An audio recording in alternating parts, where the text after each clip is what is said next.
kanya po ako naka-ano lahat ng problema ko, dinudulog ko sa kanya, lalong-lalo na po sa aking anak na si Nazarena, pinaano ko sa kanya yung pangalan, Nazarena po siya.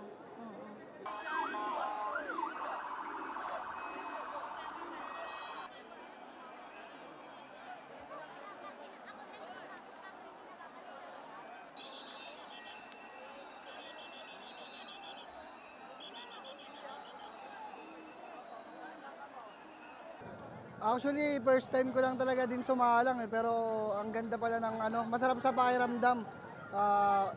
Siguro na manatalan ako para sa pamilya ko. Sana maging okay itong taon na to para sa ating lahat.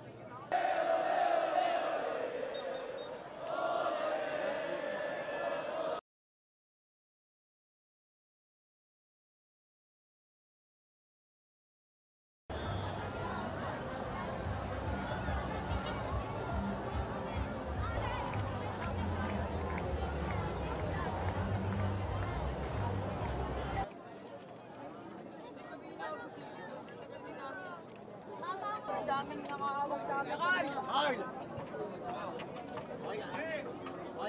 Kitang napunta sa masama, puro gumaganda ang buhay. Kaya taon-taon dumadagdag ng dumadagdag.